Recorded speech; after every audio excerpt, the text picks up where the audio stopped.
Magandang hapon po. Magandang hapon sa inyong lahat. Today is January 3, 2026. Time check po tayo, 2:35 in the afternoon. 2:35 ng hapon. Umuwi po kami ng probinsyang mag-asawa para dumalo sa kasalan ng isang kamag-anak ni Y. Kaya medyo nagkaroon ng delay sa aking pag-upload ng mga video recordings tungkol sa pag-aaral ng Ebanghelyo. Salamat sa Diyos, nakabalik po kami ng maayos galing probinsya, Narbacan, Ilocos Sur. So tuloy na po tayo ng ating pag-aaral ng Ebanghelyo. Tulad ng dati, bago po tayo magsimula, inaanyayahan ko po kayo na ako'y samahan sa ating pambungad na panalangin. Sa ngalan ng Ama, ng Anak, ng Espiritu Santo. Amen.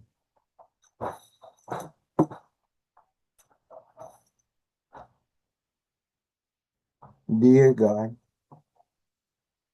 when we think of a family, we think of a mother, a father, and children, all living together and sharing mutual love, concern, and kindness. For some family, however, family life is filled with pain, anger, and fear. The harsh reality of physical, verbal, and emotional abuse that is present among so many families is a problem that must not be ignored. Father God, guide all people so they do not resort to abuse of any kind in their relationship. Give those who have difficulty coping up with their responsibilities the wisdom and courage to recognize their problems and when needed to seek counseling. We ask you to protect the children raised in abusive families from continuing the harmful cycle of abuse as they mature and become parents themselves. In the name of the Lord our Jesus, our Savior and King, Amen. Glory be to the Father, and to the Son, and to the Holy Spirit, as it was the beginning, is now, never shall be, world without end. In the name of the Father, the Son, the Holy Spirit. Amen. Yan po ang pinili kong panalangin, title, Prayer for an End of Domestic Violence. Maraming pamilya kasi naghihirap sa kasalukuyan dahil namumroblema sa klase, sa uri ng relasyon na meron sila. Mga magulang na hindi na natigil-tigil ang mga pagtatalo't away, mga anak na nagiging salbahe na sa kanilang mga magulang. Yan po ang napili kong panalangin na ating ipagdasal dahil nito mga nakakaraan din naman po ayon sa ating ebanghelyo, makikita pa rin natin yun na tumutukoy sa pamilya. Halimbawa, ang pagdadala ng mag-asawang si San Jose at ng mahal na Birhen kay Jesus sa templo. Nandun po ang image ng pamilya. Nagdaan ng Pasko, si Jesus ay inalala na ipinanganak sa sabsaban kasama ng kanyang mga magulang. Nandun pa rin po ang image ng pamilya. So very appropriate pa rin na yun ang napili kong ipanalangin, pagdasal natin tungkol sa o may kinalaman sa proteksyon at kabutihan ng pamilya. Tuloy na po tayo. Ang ating ebanghelyong pag-uusapan, magiging tema ng pagbabahagi ko sa kasalukuyan ay ang ebanghelyo pa rin sa ngayon, January 3, Saturday, 2026 na po. Share screen po ako para maipakita na sa inyo kung ano ang ebanghelyo. Wait lang po. Share screen po ako.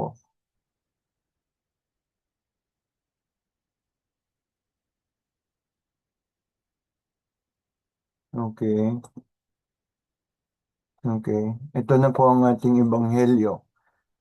Ang ating ebanghelyo para sa kasalukuyang araw, January 3, 2026, araw ng Sabado, ay mula sa aklat ni San Juan, Kabanata 1, mga talata 29 hanggang 34. Ang pagpapahayag ng mabuting balita ng ating Panginoong Hesukristo ayon kay San Juan.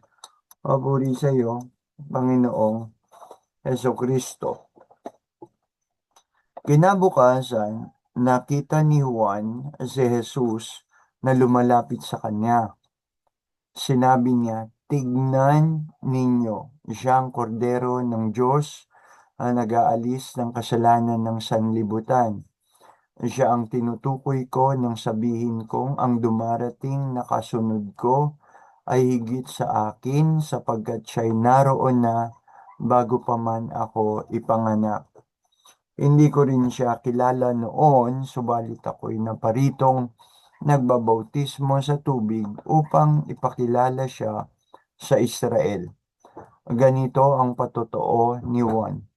Nakita ko ang Espiritu na bumababa na parang isang kalapati na buhat sa langit at nanatili sa kanya. Hindi ko nga siya kilala noon, ngunit ang nagsugo sa akin upang magbautismo sa tubig ang siyang nagsabi sa akin, kung kanino mo makitang bumaba at manatili ang Espiritu, siya ang magbabautismo sa pamamagitan ng Espiritu Santo. Ngayon ay nakita ko siya at pinatotohanan kong siya ang anak ng Diyos. Ang mabuting balita ng ating kaligtasan. Pinupuri ka namin, Panginoong Hesukristo. So yun po yung ating ebanghelyo ngayon. Isang tagpo kung saan nakita ni Juan na tagapagbautismo, John the Baptizer, si Jesus na lumalapit sa kanya at sinabi niya, "Tignan niyo siya, ang kordero ng Diyos na nag-aalis ang kasalanan ng sanlibutan." So, isang pangyayari, isang sitwasyon, nakita ni Juan Bautista si Jesus at binigyan ni Juan Bautista ng orientation ang mga tao kung sino siya. Itinuro niya si Jesus. Hindi niya itinuro ang kanyang sarili. Si Jesus ang itinuro niya. Okay, si Jesus ang itinuro niya. Stop share na po tayo. Stop share. Okay. Wait lang po. Sa ating buhay, lagi tayong natutukso o tinutukso upang ating mga pagtingin, ang ating mga pagtingin ay maibaling natin sa ating mga sarili. Karaniwan at palagi ang tukso yan na magkaroon tayong tinatawag na kapunuan ng sarili, the self-absorption. Tinutukso tayo, natutokso tayo upang ating mga pagtingin ay maibaling na lang natin direkta sa ating mga sarili. Madalas tayong manalamin, humarap sa salamin upang makita kung ano ang itsura natin o ang sitwasyon ng ating sarili. Wala namang masama doon dahil gusto din natin na maiharap natin ang ating sarili sa ibang tao na maayos. Okay? Nakikita natin sa nakapagsuklay ba ako? Nangangayayat ba ako? Kailangan ko bang kumain ng kumain? Parang ganon. So, nananalamin tayo kasi gusto din nating maiharap ang ating mga sarili sa ibang tao na maayos tayo. Okay? Ngayon, sa larangan ng psikolohiya, may tinatawag na narsisismo or narcissism. Tinatawag ding self-absorption. Karaniwan sa mga katangian na may kaugnayan sa usapin ng narsisismo o ang sobrang pagpapahalaga sa sarili, ito'y naaapektuhan ang pakikipag-ugnayan sa ibang tao at nagkakaroon ng mga emosyonal na regulasyon. Okay? So upang alamin at upang palalimin pa natin, narito pa ang ilang mga pagtalakay na aking nasaliksik muli tungkol sa narsisismo sa pananaw ng psikolohiya. Una, gamit ang salitang spectrum. Gamit ang salitang spectrum. Ang narsisismo ay tinuturing na isang spectrum. Ibig sabihin, lahat tayo, lahat ng tao ay may kaunting pag-uugali ng pagiging narsisismo. Pag-uugali na tumutukoy sa narsisismo. Yung tinatawag na narcissistic traits sa English. At ito ay nakakatulong minsan sa ating magkaroon ng self-confidence. Self-confidence. Magandang pagtingin sa sarili. Ngunit, ito'y depende pa rin kung paano natin tignan o paano natin nakikita ang ating mga sarili. Kung sa pananaw natin ay walang maganda, walang mabuti sa atin, tayo'y pangit, sa nakikita natin sa salamin, sa halip na makadevelop tayong tinatawag ng self-confidence, pagtitiwala sa sarili, ang nangyayari, ang nagkakaroon tayo ay insecurity. Nagkakaroon tayo ng insecurity o mababang pagtingin sa sarili. Dahil hindi natin nakikitang maganda ang ating sarili, mabuti ang ating sarili, o walang maganda sa ating sarili, sa halip na self-confidence, tiwala sa sarili ang mabuo, ang nabubuo ay mga insecurity. Dahil dito, sa mga insecurity na ito, kung pangit ang tingin natin sa ating sarili, nahihirapan tayong makitungo sa tao o gumawa ng isang mainam na relasyon sa ating kapwa. Bigyan natin ng malinaw na halimbawa. Ang isang bata na may problema sa kanyang ngipin, ano sa tingin niyo? Isang bata na may problema sa kanyang ngipin. At pag titingin niya sa salamin, nakikita niya sira ang kanyang ngipin. So ano yung nakita niya sa salamin? Bagay na hindi maganda. At dahil may sira siya sa ngipin, nagkakaroon siya ng mga insecurity para makitungo sa ibang tao. Ang naiisip niya, iisipin nila, ay pangit ako, sira ang ngipin ko. So, anong nangyayari? Hindi self-confidence ang nabubuo, kundi ang nabubuo ay insecurity. Okay? So, nakadepende talaga kung ano ang tingin ng tao sa kanyang sarili. So, kung nakikita sa salamin, hindi maganda, sa halip na self-confidence nga, ang nangyayari, insecurity. Mababang pagtingin sa sarili. Nahihirapan tayo dahil dito makitungo sa tao, gumawa ng mainam na relasyon sa ating kapwa. Hindi na natin, pasensya na po, hindi na natin magawang makipag-ayos ng makipag-usap ng maayos, sorry. Makipag-usap ng maayos sa ating kapwa. Dahil may tingin tayo sa ating sarili na hindi maganda. Hindi magandang pagtingin sa ating mga sarili. At mas nagiging hindi maganda o nagiging problema ito kapag ang pag-uugaling narsisismo ay naging nasa extreme na level. Ibig sabihin, matayog na level ng pagkakaroon ng narsisismo. Yung self-absorption. Tinatawag ito sa psychology, NPD. NPD, the acronym Narcissistic Personality Disorder. So, alam na natin pag sinabing disorder, di ba? Out of order.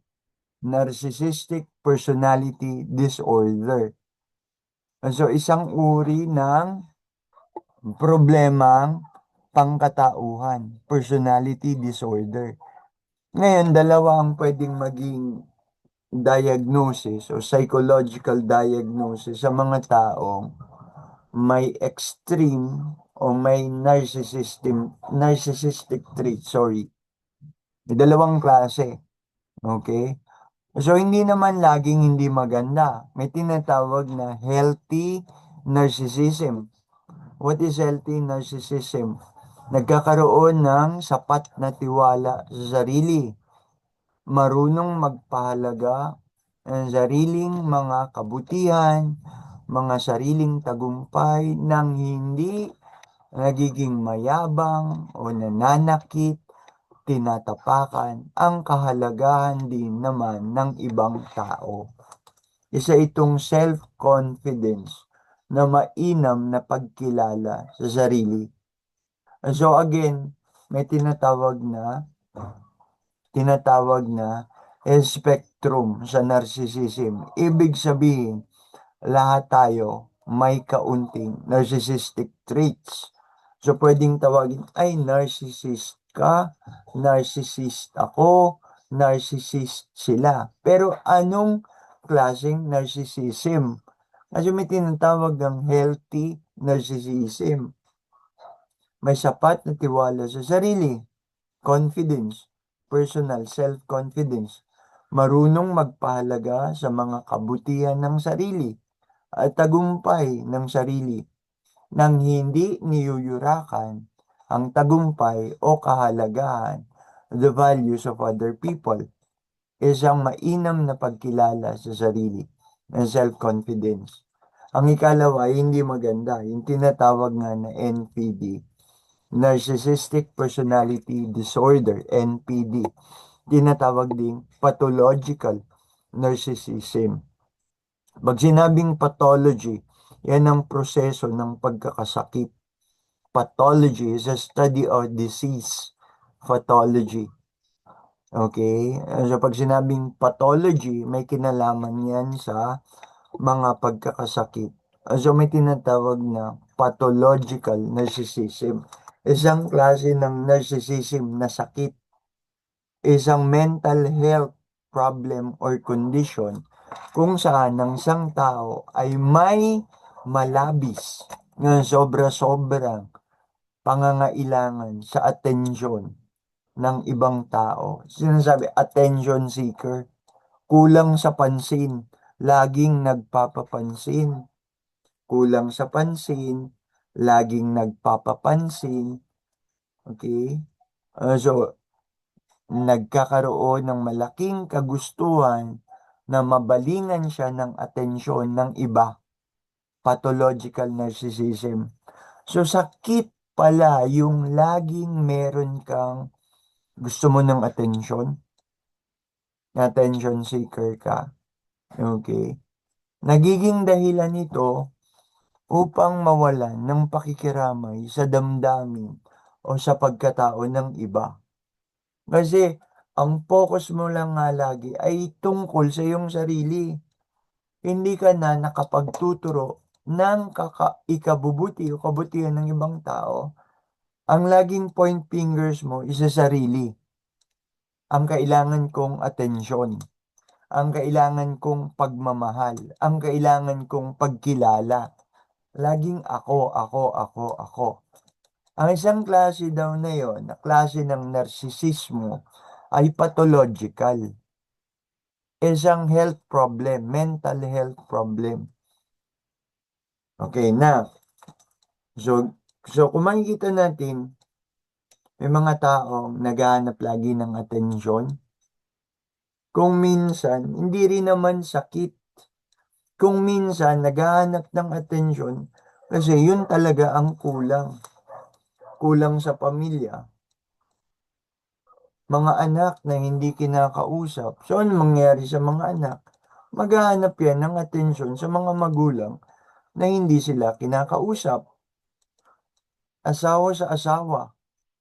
Asawa na hindi na-appreciate ang mga kabutihan ng kanyang asawa.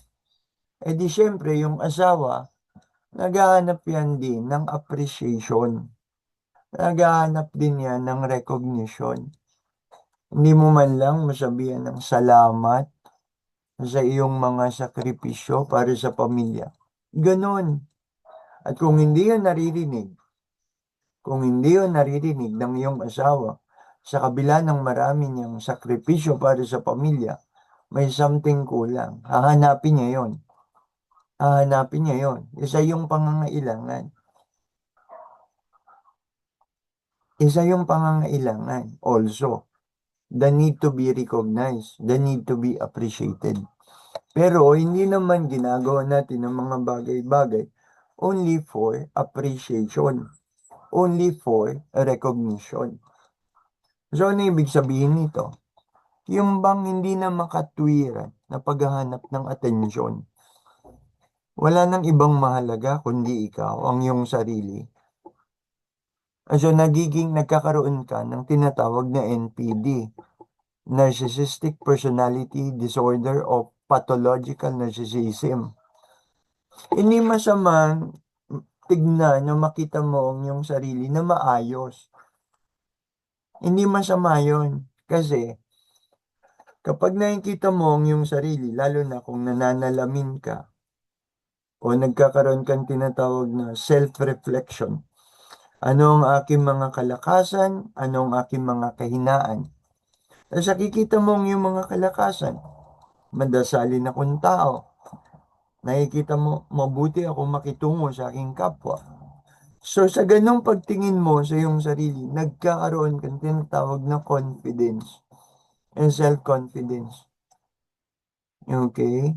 Pero kapag sumobra, naging extreme sa level na lagi na lang sarili mo ang kailangang bigyan ng atensyon, nawawalan ka naman ng pakikiramay para sa iba. Masyado ang nagiging self-absorption na kalaunan hahantong talaga sa iba't ibang anyo ng pagmamalaki o kayabangan. Di ba? Mag-aaral tayo, tataasan natin ang ating pag-aaral, mag-aambisyon tayo maging master's graduate or doctorate graduate.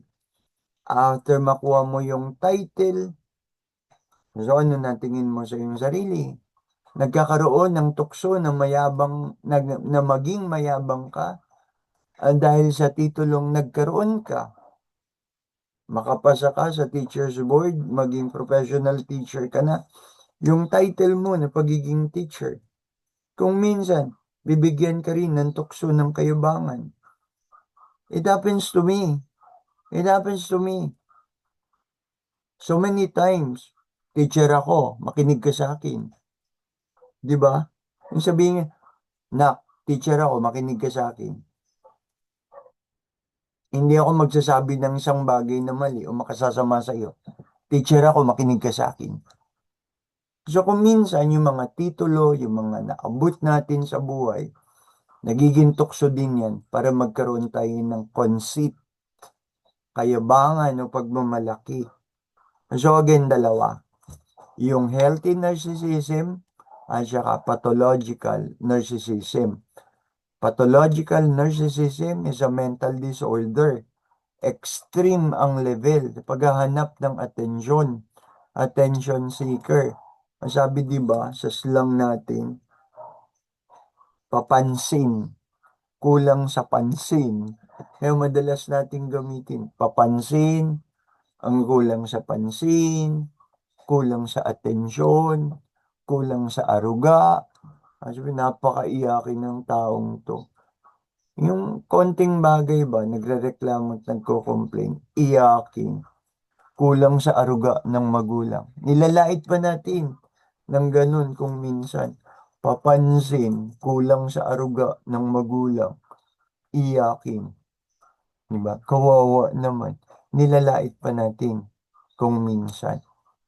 So may mga katangian ng narsisismo. Una, grandiosity. Mula sa salitang grandeur. Sobrang taas ang tingin sa sarili. Naniniwala sila lang ang may espesyal na katangian na nakahihigit, nakatataas sa lahat. Grandiosity.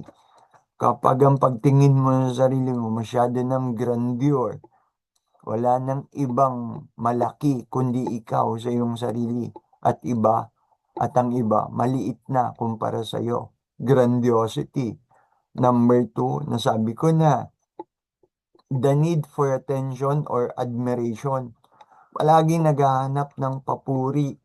Palaging naghahanap ng validation. Palaging naghahanap ng attention mula sa ibang tao. Okay. Again, May mga bagay ginagawa tayo na we don't need to be recognized, that we don't need to be appreciated. Sapat nang malaman natin sa ating sarili, tama itong ginagawa ko. I am doing the right thing. And as long as I am doing the right thing, with or without appreciation, with or without recognition, okay na to sa akin. Okay na ako dito. Okay na to sa akin. Tama itong ginagawa ko. I am doing the right thing.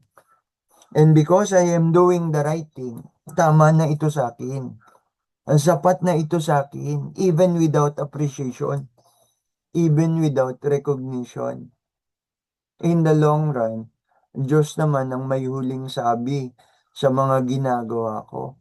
At hindi ang ibang tao. Wala tayong kontrol sa iisipin ng ibang tao tungkol sa atin. Hindi natin kontrol ang kanilang pag-iisip. May gawin tayong hindi maganda, may sinasabi ang ibang tao. May issue sila sa atin.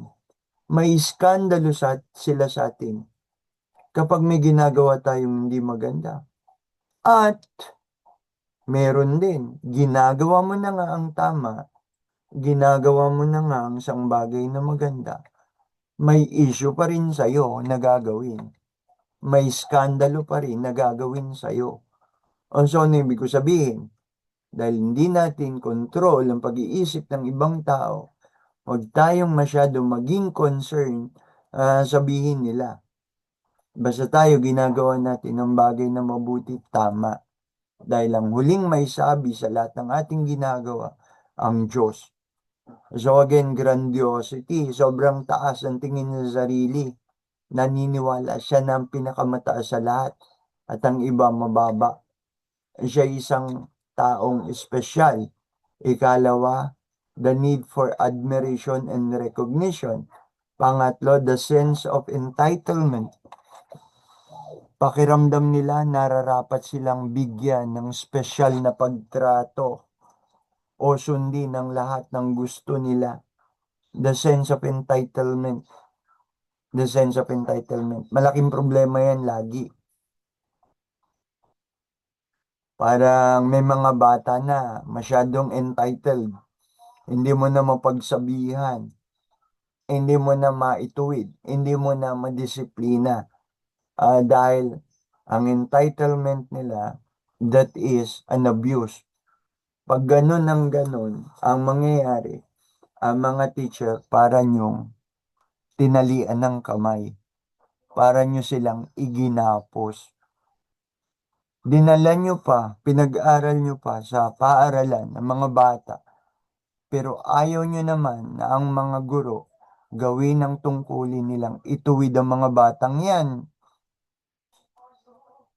So, anong nangyari? Ginapusan nyo ng kamay ang mga guro para gawin ang kanilang tungkulin. So, pagdating sa bahay, kikilos ng hindi maganda ang mga anak. Guro pa rin ang may kasalanan. Sasabihin nyo, yan ba natututunan mo sa paaralan? Yan ba tinuturo ng teacher mo sa'yo? Pinagsabihan mo, inutusan mo ang iyong anak. Minsan, nagdabog. Anong nagdabog?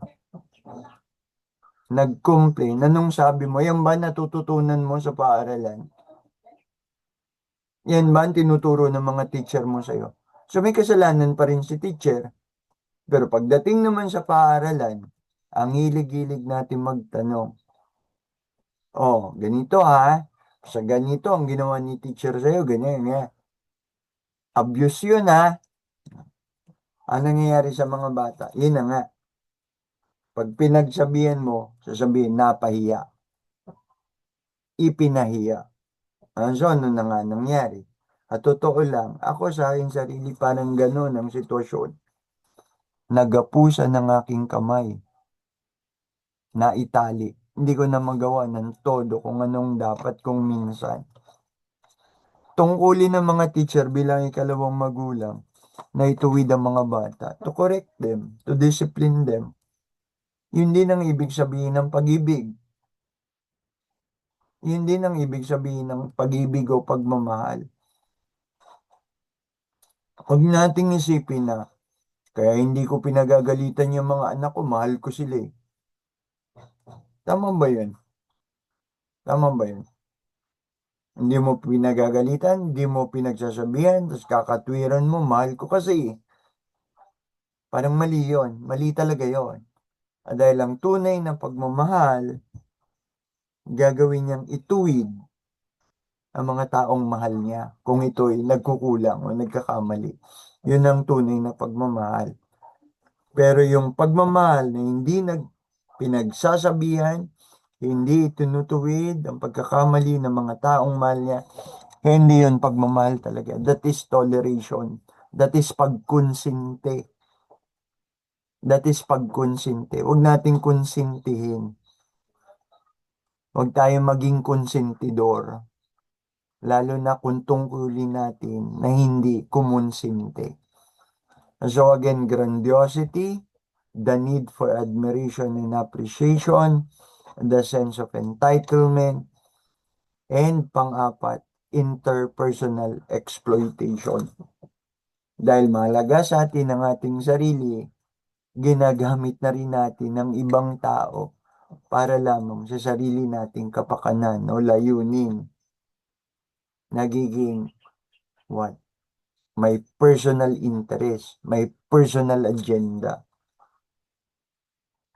Relasyon sa Ebanghelyo ngayon. Ano relasyon ng mga nabanggit ko? Relasyon sa Ebanghelyo ngayon.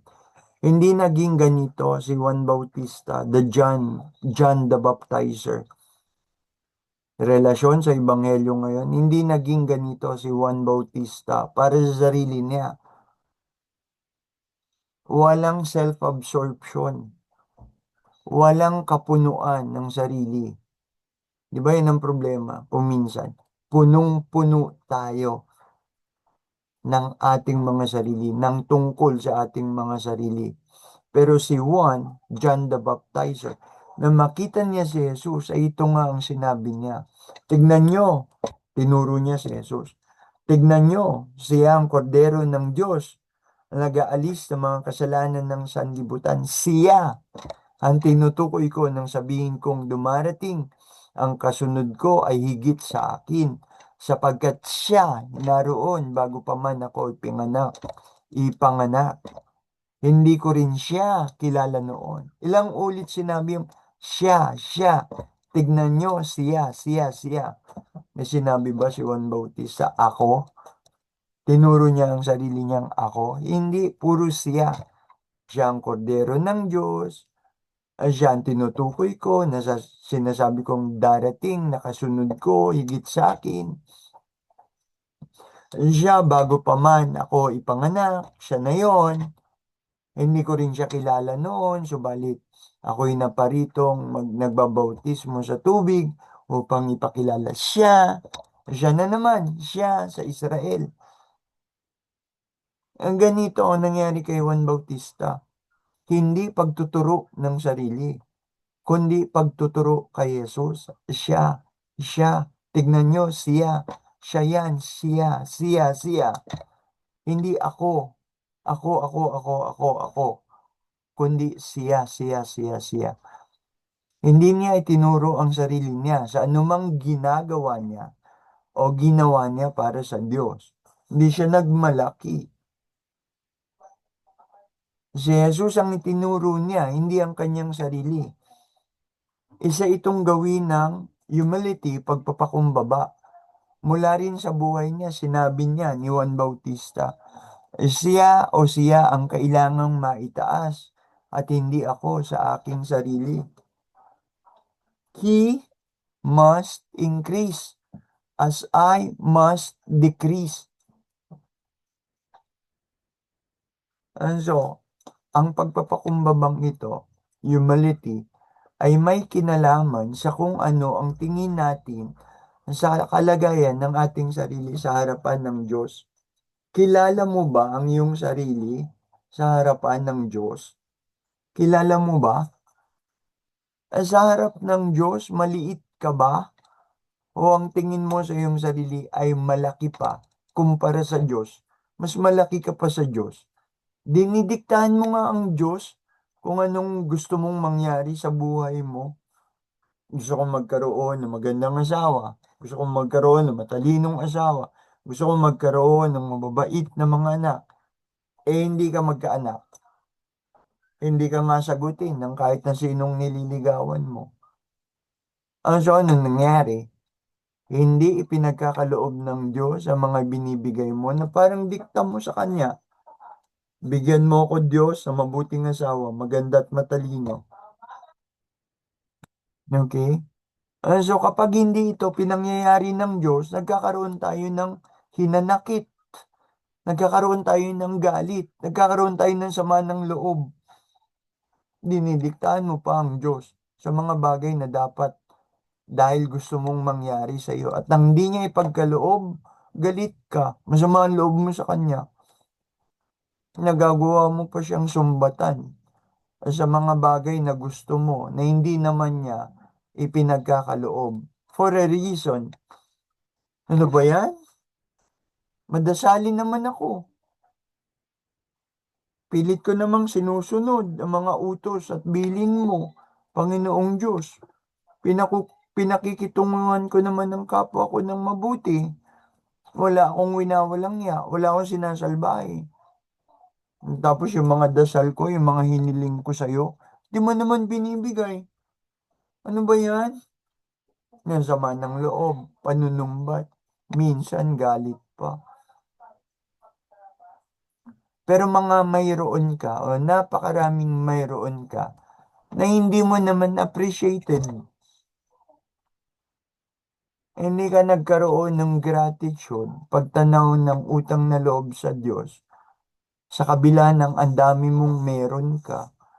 Ang buhay mo, ang mahalaga mong buhay, your dear life, ang regalo ng pamilya, ang pamilyang mayroon ka, ang regalo ng Diyos. Ang buhay mo, regalo ng Diyos. Ang mga kaibigang meron ka, regalo ng Diyos. Ang trabahong meron ka na nakakatulong para matugunan ang mga pangangailangan mo, etc. etc. Ang daming mayroon ka, pero hindi mo ito na-appreciate, hindi mo nire-recognize. Ang tutok mo dun sa mga bagay na hindi niya na ipagkakaloob sa kabila ng paghiling mo sa Kanya. At dahil di niya na ipagkakaloob, dun ka tutok, at dahil dun masama loob mo, dahil dun galit ka. Pero ang daming meron ka, hindi mo mapasalamatan. So it must be very clear to us, there is nothing that we can be proud of in front of God. Ano ba tingin mo sa sarili mo sa harap ng Diyos? May maiyayabang ka ba dyan? Sa harap ng Diyos, may maiyayabang ka ba dyan? Wala naman talaga. Sige, magpangalan ka ng kahit na isa maiyayabang mo sa Kanya. Meron ba? May mapangangalanan ka bang bagay na maiyayabang mo sa harap niya? Wala. Lahat ng meron ka, lahat ng ano ka, galing sa Diyos. Huwag mong isipin galing yan sa iyong pagsisikap. Galing yan sa iyong mga pagpapagod. Kahit yung pagsisikap, kahit yung pagpapagod, kahit yung kasipagang mga ugaling kabutihan, grasya pa rin yan ng Diyos sa iyo. Kaya ka nagtagumpay sa buhay. Wala ka talagang mapangangala ng bagay na maipagmamalaki mo sa harap ng Diyos. Lahat ng meron ka, lahat ng ano ka, galing sa Diyos. At kung ang lahat ng meron ka at lahat ng ano ka ay galing sa Diyos, wala ka talagang maiyayabang sa Diyos. Wala ka talagang maiyayabang sa Diyos. So, pag na-realize mo na yan na wala kang maiyayabang sa Diyos, doon na papasok ang pagpapakumbaba. Yung pasasalamat, being thankful, being grateful. Doon na papasok ang pagpapakumbaba. Yung mabuting disposisyon sa harap ng Diyos. Pasasalamatan mo ang lahat ng bagay na meron. Minsan nga kahit pangit na bagay mangyari sa iyo, kalooban pa rin yun ng Diyos eh. Pinangyari for a reason. May dahilan pa rin yun. So, mahaba na po masyado. So, ganun. Ayusin natin ang ating pananaw tungkol sa ating sarili. Huwag nating bigyan ng masyadong hindi magandang pagtingin ng ating sarili dahil di rin naman yun nakakabuti. Bibigyan tayo nun ng insecurity. Tignan mo ang sarili mo sa harap ng salamin. Oo, may mga kahinaan ako't pagkukulang. Pero tignan mo rin sa salamin. Eto ako. Hindi man ako napakabuting tao. Hindi din naman ako napakasalbahe. Wala din naman ako inaargabyadong ibang tao. Oo, maitim ako. Oo, may mga guhit ako sa noo. Pero anong mahalaga? Ang nilalaman ng aking puso. Ganon. Ganon tignan ng sarili. Hindi, hindi mo naman gagawing sinungaling ka sa iyong sarili. O pagsisinungalingan mo bang yung sarili? Natural, hindi. Alam mong yung mga kahinaan, alam mong yung mga kalakasan. Bigyan mo ng diin ng mga kalakasan mo. Ang mabubuting bagay na meron ka, yun ang tutukan mo. Dahil pag tinutukan mo yung mabubuting bagay na meron ka, it will give you something like self-confidence. Mabuting pagtingin sa sarili. And so, kung mabuti ang tingin mo sa iyong sarili sa harap ng salamin, nagagawa mong makipagkapwa ng maayos. Nagagawa mong makipagkapwa ng maayos. Pero kung bibigyan mo ng diin ang iyong mga kahinaan, ay mahina kukote ko, ay ganito, ganyan. Basta mga negatibong bagay tungkol sa iyo. So, nagkakaroon siya ng epekto sa pakikitungo mo sa tao. Sabi ko nga sa inyo, example, isang batang may problema sa ngipin. Hindi na magawang makipagkaibigan at makipag-usap sa mga kapwa-bata because yung problema niya sa ngipin niya nagbigay sa kanya ng insecurity. Nagkaroon siya ng problema sa social life. So, yan ang gawin natin. Lagi nating ituro ang Panginoong Diyos. Bagamat tignan natin ang ating mga sarili sa puntong maganda. Yung tinatawag na healthy narcissism. Dalawa nga, di ba? The healthy narcissism and the pathological narcissism. The healthy narcissism, bibigay sa iyo ng self-confidence. Kita mo ang iyong sarili, ang mga kabutihan ng iyong sarili, ang iyong mga strength, ang iyong mga kalakasan. Doon ka mag-focus. Huwag kang masyadong nega. Huwag kang masyadong nega. At lahat ng anumang meron ka, maging mapagpasalamat ka sa Diyos. Masyado na pong umaba at tumagal. Masyado na pong umaba at tumagal. So, dyan na po natin tapusin. Maraming nadaan ng usapin, pero muli ang aral ng Ebanghelyo. Huwag masyadong tutok sa sarili na wala ng ibang mahalaga kundi ang sarili. Gagamitin pa ang ibang tao para lang sa sarili. That is not healthy. That is not healthy. So, ituro natin ang ituro ang Diyos sa mga bagay na ating ginagawa. Nagawa ko ito dahil sa tulong ng Diyos. Nakamit ko ito dahil sa tulong at grasya at awa ng Diyos. Laging nakaturo sa Diyos. Anumang bagay na meron tayo tanggapin sa ating mga sarili, ituro natin ng Diyos bilang the source, the ultimate source of that grace. The ultimate source of that grace. So, dyan na po natin tapusin. Magdasal po tayo sa ngalan ng Anak ng Espiritu Santo. Amen. Panginoong Diyos, sinabi mo kapag sa dalawa tatlo ay nagkakatipon sa iyong pangalan, ikaw ay nasa kanilang kalagitnaan. Naniniwala po kami, Panginoong Diyos, na ikaw ang nagbibigay ng lahat ng bagay sa amin, mga biyaya, kahit ang mga bagay na mukhang hindi nagiging maganda para sa amin. Alam namin may dahilan ka pa rin kung bakit mo pinapangyari ang mga bagay na iyon.